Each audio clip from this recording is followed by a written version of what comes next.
Hey guys, it's me, and this is the second Fyree's 50 Minutes of Game review, and I'll be doing it on a shirt I happen to be wearing right now. Yes, this is a very nice shirt. It's cotton. It's kind of a little tight, but it still fits. Oh, no, wait. It's the game. Yeah. Rock that raccoon tail, Mario. Alright, Mario Bros. 3. My favorite Mario game for the Nintendo Entertainment System came out in 1989. Famously featured in the movie The Wizard. No, not the of Oz version, but called The Wizard. Basically a play on the whole Who's Tommy pinball wizard kind of thing. Came out basically Nintendo marketing all their products, including the Power Glove. It's so bad. And Mario 3 being at the end where they play the game at Video Game Armageddon, and of course the Wizard Kid knows where the warp whistle is in the first fortress. That dude must have been using some Game Genie or some fucking cheats, say that much. So Mario 3 came out in '89, and it's one of those games that when Shigeru Miyamoto came back a few years ago and said it was a stage play, it like sort of killed me, and Koopa kids aren't even his kids anymore. They have no mother.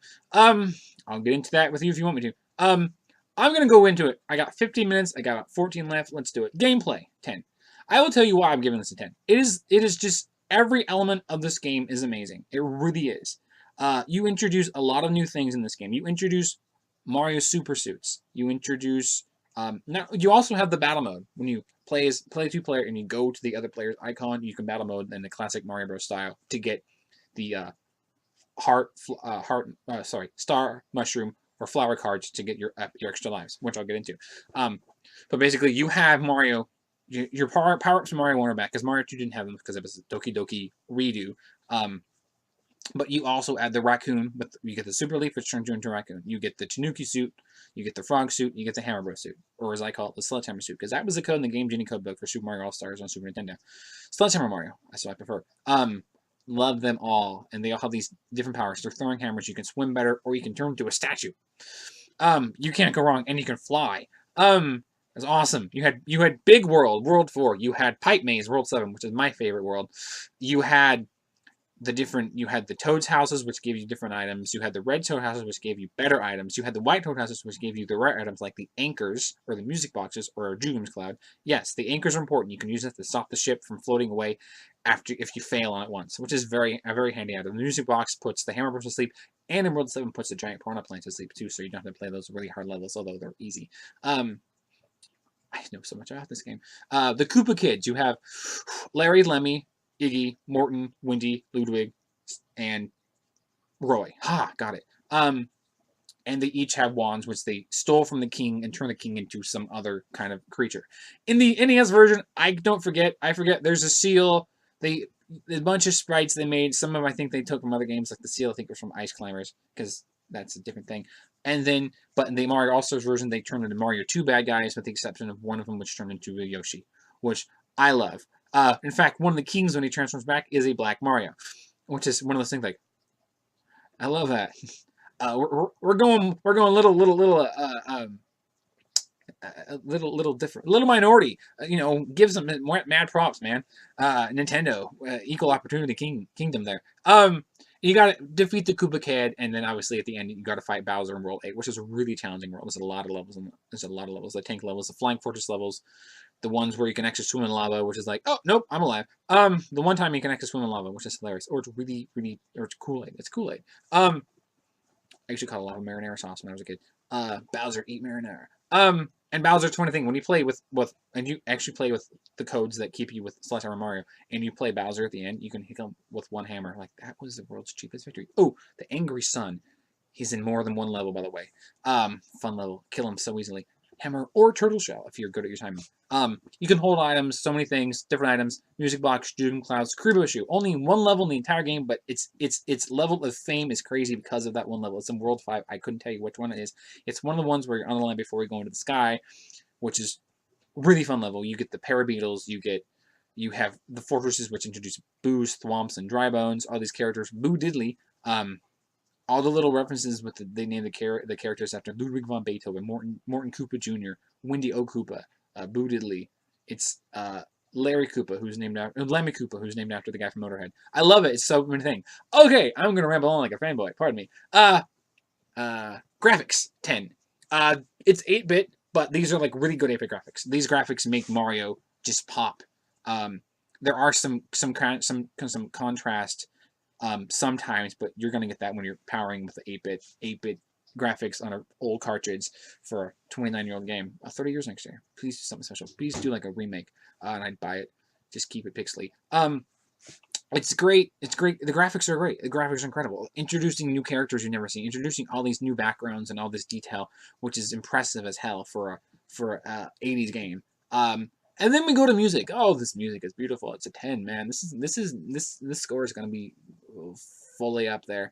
Tetris was a 42. I got to make Mario stand out more. Mario 3 is gonna be the top. Gonna be one of those top games for my review series, my 15 minutes to game series. Music is great. It's Koji Kondo's some of his best work. You have just it's the theme music and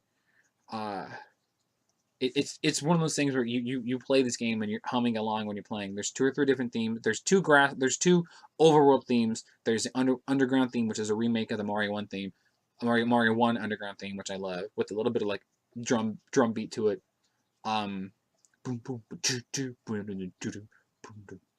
yeah. It's in your head now, isn't it? And you had the Skyworld music, you had the coin heavy music, you had the warp whistle music, which is basically a sample from Zelda, from Legend of Zelda. You had Fortress theme, the flying Fortress theme. You had boss, all these things. The hammer theme.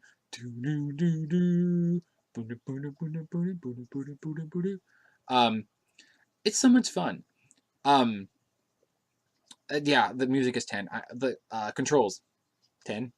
I mean, I could be, I'll be a little more true. Controls again. It's Nintendo. You got 5 buttons. You only use 3 of them when you're playing the actual game, and one of them has 4 directions. Controls are like this: jump, throw fireball, left, right, up, down. Oh, Big Bertha. There's another great character. I could go on this forever. So again, controls. The controls, I'm gonna be nice. I'll give controls like an 8. So we're at 38, and then replay value. It's just a 10. It's one of those games. You got a virtual console, you can play it whenever, and you don't lose your progress. It is another game. It's not as addictive as Tetris, and it's because there's that challenge, and you do have to go through 8 worlds unless you warp through most of them. What you do is you get the warp puzzles. You get all 3 warp puzzles. If you don't know where those are, let me give you a quick recap. Quick little cheat here. World 1 has 2. They're in World 1-3. When you stand on the 1 white block, you go behind the stage, basically, because it is a stage play, remember, and you go behind the curtain. The end, the black part, and then you wind up in the Toad's house where, boom. And then World 1 Fortress, when you have a raccoon, or a code. The end of the first part, you fly up and around, and you're out of frame, but you go all the way to where you can't walk anymore, and you hit up, you enter a door, boom! Second warp whistle. The third one is one of the ones that people probably don't know still to this day, and that's really sad because I've been playing this game for so long and I've known about it for so long. World 2, when you beat the second hammer, there's 2 or 3 hammer bros. When you beat one of them, you get a hammer item, which you can use to smash a block, which they want you to use to smash a block to get to I think it's one of the Spade lineup games, or maybe it's a Toad House. Don't do that. I'm going to give you some cheats here. Might as well. I got 6 minutes to kill. So you use that hammer instead on the upper corner, the very top right corner of the screen. There's a block. Here's the castle. Sorry. So I'm doing this angle. Here's the castle. You go, wow, up, right up there on the map. You will see another block. Smash that. Use that. You'll have 2 things. You'll have a red Toad House, which gives you the first frog suit in the game. Pick any box, you get a frog suit. The other thing is the one and only Fire Bro in this game. The first Fire Bro. The only Fire Bro you will see in a Mario game for the next, decade, if not longer. I don't think Fire Bros were reintroduced till the more modern Mario games. More like Mario Bros. Wii or maybe Mario DS. So we're talking 10, 20 years till we saw them again. You smash. So you fight the Fire Bro. You can get the 3rd warp whistle. So there's the 3 warp whistles. Another little information. I have a lot. I know oodles about this game. In World 3, which is Water World, or whatever they call it, which I love, you have a lot of great characters, all the different cheeps and varying new things. You get another hammer from another hammer bro, and you can use it to smash to get one little thing. You use it on the bottom path once you get to when the bridge is open and closed, because those vary after every turn, after every success or die or loss. You smash it. You get the third path. You go to a boat. There are 2 islands. If you go all the way over, it's a nice little it's a nice little bit of traveling in this world. Although there's big gaps of water until you get to the castle, which is only accessible through a warp pipe, I believe, or maybe it's through I think warp pipe or maybe it is a boat.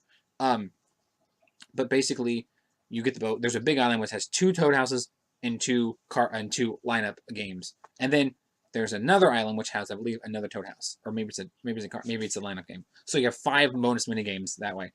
What else do I know? Sorry, I know a lot about this game. Yeah, replay value, 10, like I said. Replay value 10 because of all these things. You can go back and do new things. It's so fun. It is one of the funnest games of all time. It's one of those games that stood the test of time. It's one of those games that it's 30 years old next year, which is one of those crazy facts about how old a lot of us of my generation are getting. Because remember when Mario 3 came out, it was the biggest thing in the world. Mario 3, it is a great game. It is one of those games that I really will. It's one of those games that I will love this day and will play if I can every now and then. I got to pop my old NES and start plugging away on the old dog bone here. It is one of those games that's stood the test of time. A lot of those classic NES and even Game Boy and SNES games definitely have stood the test of time because that nostalgia factor's there. I mean, it's on a shirt, for crying out loud. I would have loved this when I was, like 20 years ago. I mean, I still love this. 25 years ago. And the Mario All-Stars remake of that is even more spectacular. That I give a full-out 50 because there's just so much more you can do with it. Graphics are amazing for that. It is one of those. Mario 3 is in my opinion the greatest NES game. Platformer, action adventure kind of thing. I haven't played a lot of NES games. I'm going to admit that right now as I do the series. This is second video out of X amount of videos I will be doing in this 15 minutes a game review series. But Mario 3 is definitely one of those games that when you play it once, you going to want to play it again and again and again. It definitely takes me back to when I was a kid renting the game at Blockbuster because or when I got my own copy years ago at I think like Value Village or something like that for like maybe $10 or $5 or less than that. It is definitely one of those games that, as I was saying, it is a great game. Other point I like about it, and I'm gonna go fanboy again. This is a lot of fanboy for me. This is my game. This is my Mario game. This is Mario World and Mario Land 2 are like my Mario games that I like to know every little bit about. Mario 3, another reason I love it is the Tanuki factor. If you're a Nintendo fan or you're from Japan, you know the Tanuki thing. Tanuki, I hope you know this. I'll teach you this. This is a little bit of Japanese mythology thrown in here. Why the hell not? I got a couple minutes to kill. This is a re-record for this portion. But Tanuki Mario, the mythology of Tanuki is aka the Japanese raccoon dog, is a creature in mythology that has the ability to turn into statues, has magic powers. The whole leaf is part of his magic. He turns things into other things, including a leaf. The leaf is also prominent in Animal Crossing. Tom Nook and his nephews are Tanuki, T Nook. Mario turning into a statue is another thing. In Animal Crossing, there's a Tanuki raccoon figurine, which is in fact a Tanuki because it's wearing the hat and has something else, which is what the Tanuki is shown as and shown in a lot of mythological Japanese stuff. But Mario turns into a Tanuki, and the whole sound effects, it's more fun. The reason I love it is the Tanuki, the mythology behind the game. But like I said, this is a 48 out of 50. This is the highest rated game I've done this far, and probably will do throughout all my reviews, which I haven't done yet. This to me was the best Mario game on the NES. One of the best of my generation. And I got it wrong. It came out in 1990 here in the US, 88 in Japan. But again, so it wasn't 89, it was 90. But in between, the average year was 89. So technically there's some accuracy there. But thank you for watching this. I hope you enjoyed this review. Check out the rest of my Fyree's 15 minutes a game.